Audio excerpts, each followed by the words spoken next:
Durante os séculos 18 e 19, o porto do Rio de Janeiro recebia milhares de navios negreiros. Os africanos que não resistiam à longa viagem de travessia do Atlântico e morriam eram enterrados aqui, no cemitério dos Pretos Novos. Quem sobrevivia era comercializado no cais do Valongo e usado como mão de obra escrava na lavoura cafeeira, então a principal do país.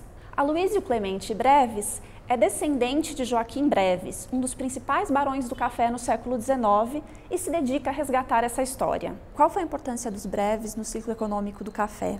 Olha, os Breves aqui no sul fluminense, no Médio Paraíba, foram os maiores produtores de café. Em 1860, a safra recorde das fazendas do Joaquim atingiu 360 mil arrobas de café. Nenhum fazendeiro chegava perto disso. E o estado do Rio, ele era praticamente o maior produtor mundial de café, né? A família Breves tinha um peso muito importante nisso. Os irmãos Breves, eles tinham uma forte influência nos negócios locais do destino da mão de obra escrava para a lavoura cafeeira.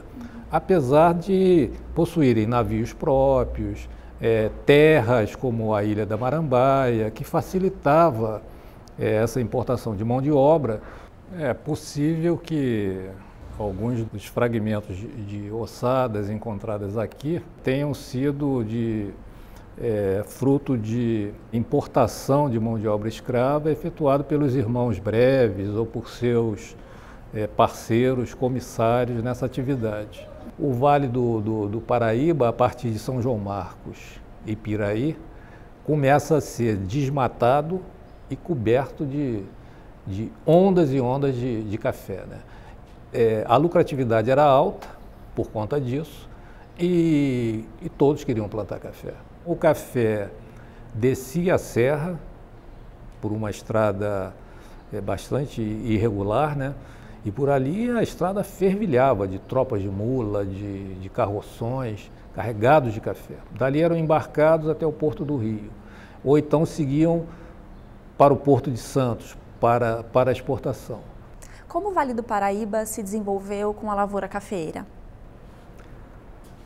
O Vale do Paraíba se desenvolve a partir da formação das fazendas, e da abertura de estradas, né, e da interligação entre essas fazendas, né, com as pessoas, os imigrantes, principalmente açorianos, que receberam terras do governo, sesmarias de terras para cultivo de café, cana também, milho e derrubada de matas e abertura de acessos no rumo de São Paulo, né? Então essas fazendas tinham uma infraestrutura muito grande. Vamos tomar, por exemplo, a fazenda da Grama e a do Pinheiro também, que eram verdadeiros palácios, né, em grandeza, em números de quartos, e tinham hospitais. A do Pinheiro, então, servia até como hospedaria para viajantes. A partir dessas propriedades, com o aumento da produção, você começa a ter uma formação de uma vila, de uma pequena aldeia. E com o desenvolvimento, né, e a ligação entre uma vila e outra, você cria um fluxo de pessoas e mercadorias. E a partir daí você tem a criação das cidades. O café passou a figurar como o principal produto de exportação no Brasil, né, entre os séculos 19 e 20. Como que isso afetou o país, assim, de maneira geral? O que se costumava dizer na época, né, no século 19, é que o café era o Brasil e o Brasil era o Vale do Café, né? Os viajantes estrangeiros que por aqui aportavam ficavam admirados com a quantidade de café plantado, né, no estado do Rio de Janeiro, né? Com a abolição, essa produção foi praticamente a zero, né? E a partir daí você tem São Paulo entrando no cenário, né, trazendo mão de obra estrangeira, né, em substituição à mão de obra escrava, e você tem uma paralisação do Estado do Rio.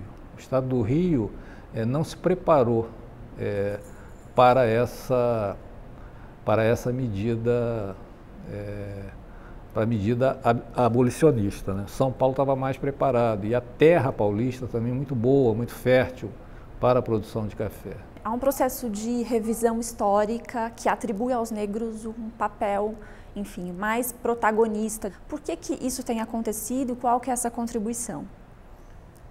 Esse processo de inclusão do negro na história do Brasil é recente, né? É outra visão da história e o negro teve um papel fundamental, né? A nossa própria língua, costumes, alimentação, né? A música. E durante muitos anos, essas comunidades negras que ficaram no Vale do Paraíba mantiveram suas tradições. Hoje você consegue visitar uma roda de jongo, né, em Pinheiral, Arrozal, ou no Bracuí, lá em Angra, né? Há todo um movimento de reinserção do negro, né? e de mostrar que, além do trabalho forçado a que ele era submetido, ele contribuiu enormemente para a formação da nação brasileira, né?